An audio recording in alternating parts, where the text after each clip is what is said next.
નમસ્કાર વિદ્યાર્થી મિત્રો, આપણે આ લેક્ચરમાં યુજીસી નેટ અને જીસેટ માટે ઉપયોગી થાય એવા 1 થી 25 પ્રશ્નો જોઈશું, જે તમારી આવનારી પરીક્ષા માટે ઉપયોગી થશે. એટલે અમારો આ વિડીયો લાસ્ટ સુધી જોજો, અને જો તમને સારા લાગે તો એક નોટબુક રાખી અને એમાં નોંધવાનો પ્રયત્ન કરજો. હું એપી ઠાકોર, જીસેટ ક્વોલિફાઈડ છું. મેં પણ પાસ કરી છે, તમે પણ પાસ કરો એવી અપેક્ષાથી આ વિડીયો બનાવું છું. અને મારી આ ચેનલ ગમે તો લાઈક, શેર અને સબસ્ક્રાઈબ કરવાનું ભૂલતા નહીં. તો હવે આપણે ઘણો ટાઈમ નહીં બગાડીએ અને વિડીયો જોવાની શરૂઆત કરશું, એટલે કે એમસીક્યુના જવાબ સાથે જોઈશું. પ્રશ્ન નંબર 1. ભારત જેવા વિકસતા દેશ માટે રાજકોષીય નીતિનું શું ધ્યેય હોય છે? એટલે કે ભારત એક વિકસતો દેશ છે અને આ ફિસ્કલ પોલિસી, તો એનું ધ્યેય શું? તો એના માટે 4 ઓપ્શન આપેલા છે. એ, કરવેરાનો પાયો મોટો કરવો. બી, કરવેરા દ્વારા અધિશેષોમાંથી ઘણા પ્રાપ્ત કરવા. સી, રાજ્યના સામાજિક આર્થિક હેતુઓ સિદ્ધ કરવા.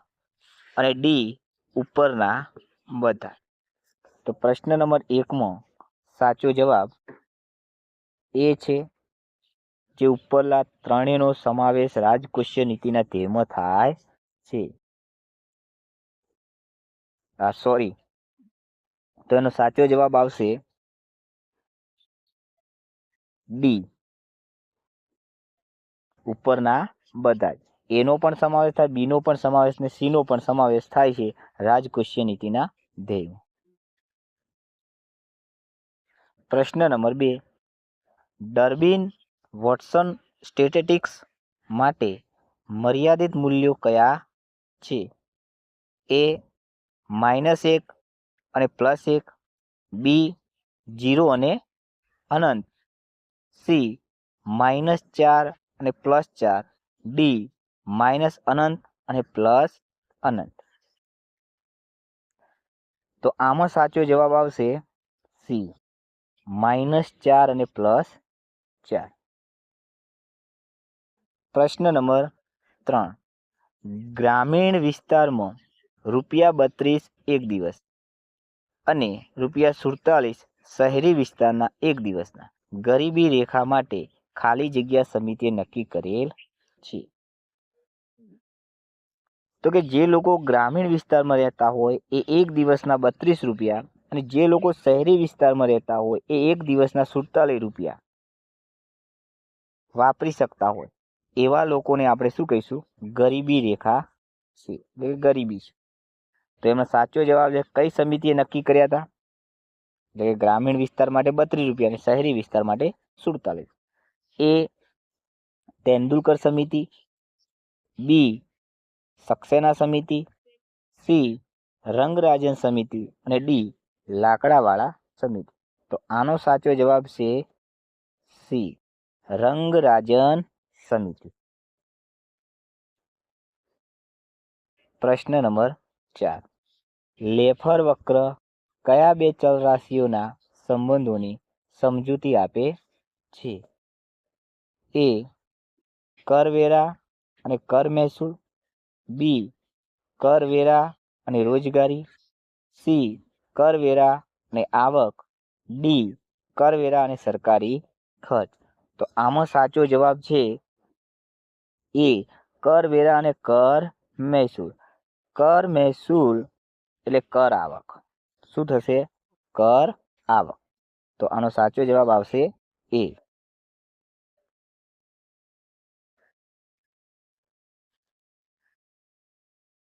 પ્રશ્ન નંબર 5.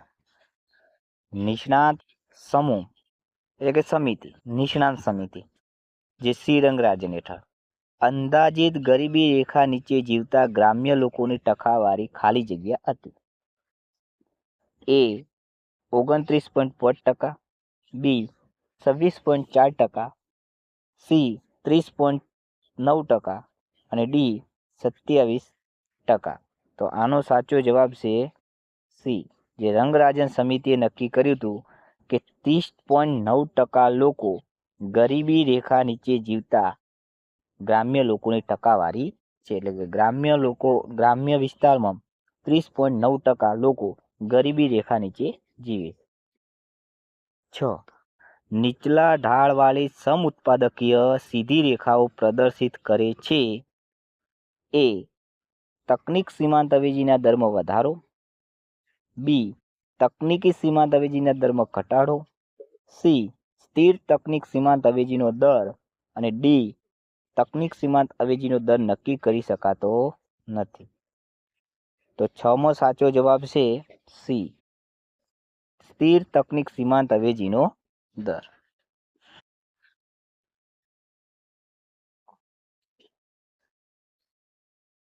પ્રશ્ન નંબર 7.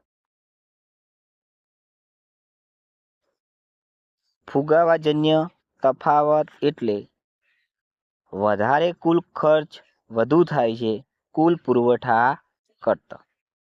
એટલે કુલ ખર્ચ વધુ થાય છે કુલ પુરવઠા કરતા. ક્યારે? તો એ પૂર્ણ રોજગારી પહેલા, બી પૂર્ણ રોજગારી, સી પૂર્ણ રોજગારી પછી, ડી એ અને બી બંને.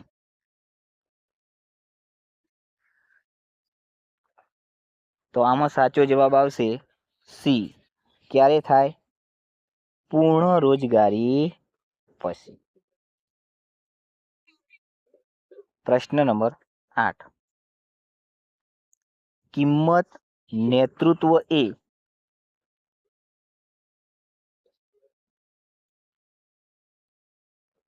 એ સંગઠિત અલ્પસંખ્યક ઇજારાનું સ્વરૂપ છે, બી ઇજારાયુક્ત હરીફાઈનું સ્વરૂપ છે, સી બિનસંગઠિત અલ્પહસ્તક ઇજારાનું સ્વરૂપ છે, ડી ઇજારાનું સ્વરૂપ છે. એટલે કે કિંમત નેતૃત્વ એ શેનું સ્વરૂપ છે? તો આમાં સાચો જવાબ આવશે એ. શેનું સ્વરૂપ છે? કિંમત નેતૃત્વ એ સંગઠિત અલ્પસંખ્યક ઇજારાનું સ્વરૂપ છે.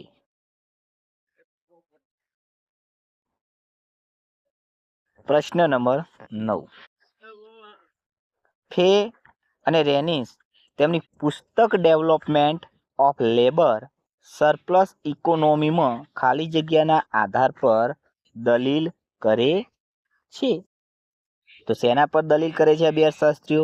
તો એ ગરીબોની અમીરી પર પરાધીનતા, બી શહેરી અને ગ્રામીણ પ્રદેશોની આંતર આધારિતતા, સી કૃષિ અને ઔદ્યોગિક ક્ષેત્રો વચ્ચે આધારિતતા, ડી કેન્દ્રના રાષ્ટ્રોનો પારિટીયના રાષ્ટ્રો વચ્ચે વેપાર. તો ફે અને ટેનિસ એટલે કે પ્રશ્ન નંબર 9 સાચો જવાબ શું આવશે? સી કૃષિ અને ઔદ્યોગિક ક્ષેત્ર વચ્ચે આધારિતતા. તો સાચો જવાબ સી. પ્રશ્ન નંબર 10. અગ્રગામી કરવેરા કોને કહેવાય? તો કોને કહેવાય?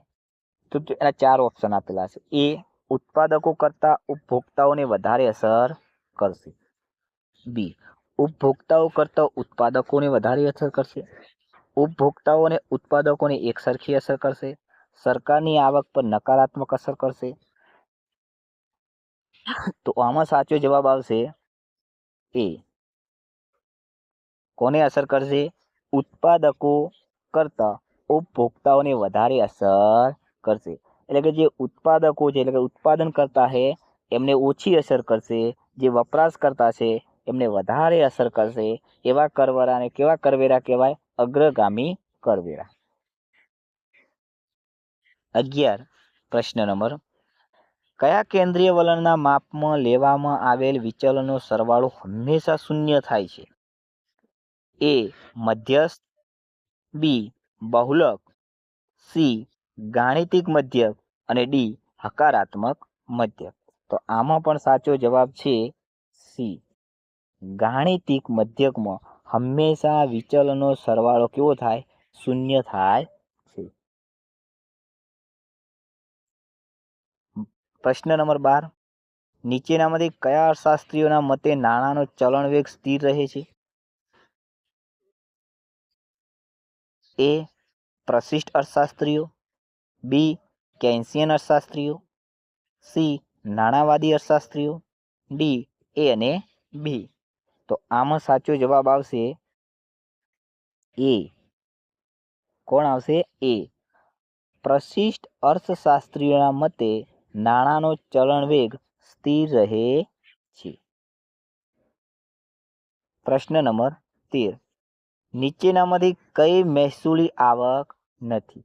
હવે ખાસ યાદ રાખવાનું કે બે શબ્દો ઉપર ખાસ ધ્યાન રાખવાનું, એક છે અને એક નથી. હવે આમાં શું કીધું છે કે નીચેનામાંથી કઈ મહેસૂલી આવક નથી? એટલે આપણે આમાંથી 4 ઓપ્શનમાંથી 3 મહેસૂલી આવકો હશે અને એક મહેસૂલી આવક નહીં હોય, એવો વિકલ્પ શોધવાનો. જો વસ્તુ અને સેવા કર તો એ તો મહેસૂલી આવક છે. આબકારી જકાત એ પણ મહેસૂલી આવક છે. જો વ્યાજની આવક એ મહેસૂલી આવક નથી. કોર્પોરેટ કર એ પણ મહેસૂલી આવક છે. તો એ, બી અને ડી એ મહેસૂલી આવક છે, જ્યારે સી એ મહેસૂલી આવક નથી. તો એનો સાચો જવાબ શું આવશે?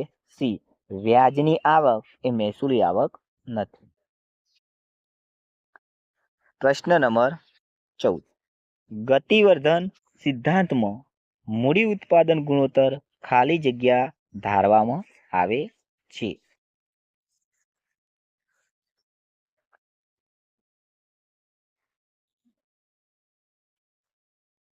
તો એ વધારો, બી ઘટાડો, સી સ્થિર અને ડી રાષ્ટ્રીય આવકના સ્તરથી સ્વતંત્ર. તો આમાં સાચો જવાબ આવશે સી. કયું આવશે? સી સ્થિર. ગતિવર્ધન સિદ્ધાંતમાં મૂડી ઉત્પાદનનો ગુણોત્તર સ્થિર ધારવામાં આવે છે. પ્રશ્ન નંબર 15, ભારતમાં 2011માં મજૂર શ્રમિકની ભાગીદારી ખાલી જગ્યા છે. એ 25%, બી 15%, સી 32% અને ડી 9%. તો આમાં સાચો જવાબ આવશે એ. કેટલા ટકા? 25%. 2011માં મજૂર શ્રમિકની ભાગીદારી કેટલા ટકા છે? 25%. પ્રશ્ન નંબર 16, રાષ્ટ્રીય આવકની ગણતરીની ઉત્પાદન પદ્ધતિ કયા નામે ઓળખાય છે? રાષ્ટ્રીય આવકની ગણતરીની જે ઉત્પાદન પદ્ધતિ છે એ કયા નામે ઓળખાય છે?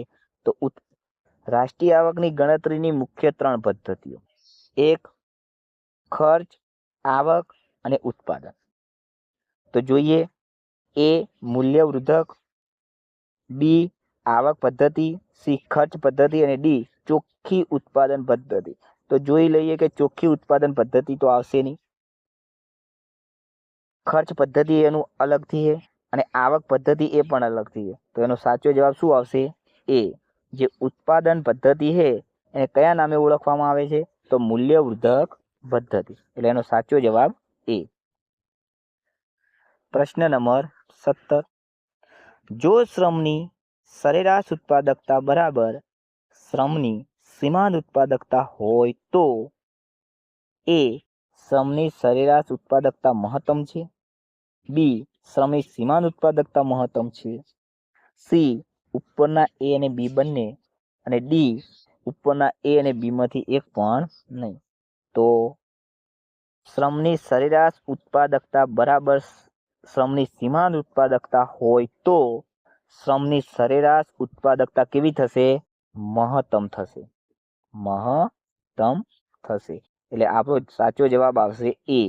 શું આવશે? એ. 17, 18, સેમ્યુલેશન હિક્સ નિયમ નીચેનામાંથી શાનું માપ છે?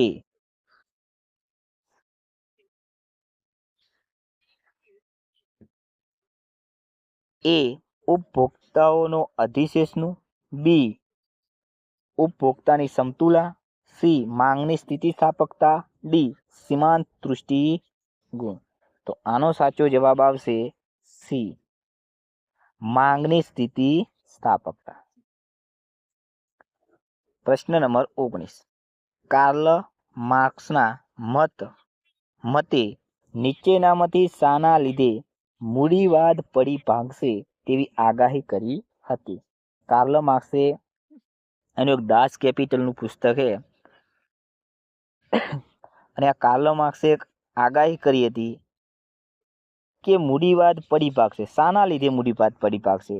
તો એ નફો અને શ્રમિકની ઉત્પાદકતામાં ઘટાડાના લીધે.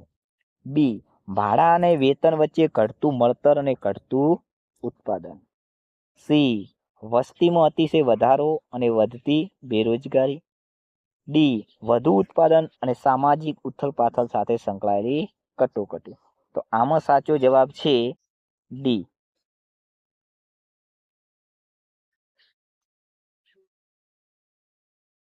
શું આવશે સાચો જવાબ? ડી. શેના કારણે મૂડીવાદ પડી ભાગશે? તો વધુ ઉત્પાદન અને સામાજિક ઉથલપુથલના કારણે મૂડીવાદ પડી ભાંગશે. આવું કાર્લ માર્ક્સ કહે છે. પ્રશ્ન નંબર 20. અસરકારક મહેસૂલી ખાધનો ખ્યાલ ભારતમાં સૌ પ્રથમ કયા બજેટમાં રજૂ થયો હતો? તો એ 2009-10, બી 2010-11, સી 2011-12 અને ડી 2008-2009. તો કયા બજેટમાં? તો આનો સાચો જવાબ આવશે સી 2011-12ના બજેટમાં રજૂ થયો હતો મહેસૂલી ખાધ, અસરકારક મહેસૂલી ખાધનો ખ્યાલ. પ્રશ્ન નંબર 21. જો કોઈ નિયત સંબંધ નમૂનામાં 4 શ્રેણીઓ વાળું ગુણાત્મક ચલ દાખલ કરવા માંગતા હોય તો ડમી ચલ રાશિઓની યોગ્ય સંખ્યા ખાલી જગ્યા હોવી જોઈએ. એ 4, બી 3, સી 1, ડી 5. તો આનો સાચો જવાબ છે બી. કેટલી હોવી જોઈએ? 3. પ્રશ્ન નંબર 22. દેશ થોડુંક દેખાતું નહીં પણ હું બોલી જાઉં, ખાસ ધ્યાનથી સાંભળજો. દેશ અવમૂલ્યન દ્વારા તેના ચૂકવણીનું સંતુલન સુધારી શકે છે જ્યારે નિકાસ અને આયાત માટેની માંગની મૂલ્ય સાપેક્ષતાનો આંક ખાલી જગ્યા હોય છે. એ એકમ કરતાં વધુ, બી એકમ કરતાં ઓછી, સી 0 અને ડી એકમ બરાબર. તો આનો સાચો જવાબ છે એ. ક્યારે સુધારી શકે નિકાસ અને આયાત માટેની માંગીય મૂલ્ય સાપેક્ષ આંક ક્યારે હોય? તો એકમ કરતાં વધુ હોય ત્યારે દેશ અવમૂલ્યન દ્વારા ચૂકવણીનું સંતુલન સુધારી શકે છે. પ્રશ્ન નંબર 23. નીચે જણાવેલ પૈકી કયા કારણોસર રોકાણની માંગનો વક્ર ડાબી બાજુએ ખસે? એ કર્મ ઘટાડો, બી ભવિષ્યના વેચાણમાં સુધારો, સી વ્યાજ દરમાં વધારો, ડી કાચા માલની કિંમતમાં વધારો. તો આનો સાચો જવાબ છે સી. વ્યાજના દરમાં વધારો થાય તો રોકાણની માંગનો વક્ર ડાબી બાજુએ ખસે. બરોબર. પ્રશ્ન નંબર 24. ક્ષેત્રીય ગ્રામીણ બેંક માટે નીચેનામાંથી કયું સાચું નથી?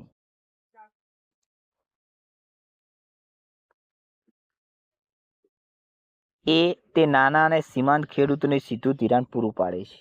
બી તે આરબીઆઈ દ્વારા સહપ્રયોજક હોય છે. સી તે અન્ય બેન્કિંગ કામગીરી પણ કરે છે. ડી રાજ્ય સરકાર આરઆરબીમાં શેર ઘટાડે છે. તો આમાં સાચો જવાબ જોશું બી આવશે. શું આવશે? બી. તો કે ગ્રામીણ બેંક છે, જે ક્ષેત્રીય ગ્રામીણ બેંક છે, એમાં કયું સાચું નથી? એટલે કે કયું કામ ગ્રામીણ ક્ષેત્રીય બેંકનું નથી? તો તે આરઆરબી દ્વારા સહપ્રયોજક હોય છે એનું કામ નથી, એ સાચું નથી. પ્રશ્ન નંબર 24 એટલે કે 25. આપણે જોઈ લઈએ અને સમજી લેવાનું કે પ્રશ્ન નંબર 25 છે ચક્રીય બેરોજગારીમાં ઘટાડો કરવા માટે સરકાર કદાચ જે ચક્રીય બેરોજગારી એમાં ઘટાડો કરવા માટે સરકાર કદાચ શું કરે તો કે ભાઈ ચલો શું કરે એ અંદાજપત્રની પુરાણમાં વધારો કરે, બી અંદાજપત્રની ખાધમાં વધારો કરે, સી લેણ દેણની તુલાની ખાધમાં વધારો કરે, ડી સરકારી ખર્ચમાં ઘટાડો કરે. તો કે સરકાર જે ચક્રીય બેરોજગારી છે એમાં ઘટાડો કરવા માટે શું કરે તો કે અંદાજપત્રની ખાધમાં વધારો કરે. તો એનો સાચો જવાબ શું આવશે? બી. પ્રશ્ન નંબર 25 એટલે કે હવે પ્રશ્ન નંબર શું આવ્યો? 26. જે 25 હતો એ હવે શું થશે? 26, કારણ કે આપણે ભૂલથી 2 વખત 24 લખી દીધા છે એટલે એ હવે 26મો પ્રશ્ન આવ્યો. એક વસ્તુની માંગની મૂલ્ય સાપેક્ષતા 0.5 બરાબર છે. કેટલી છે? 0.5 બરાબર. પછી કિંમતમાં 10%નો ઘટાડો થાય તો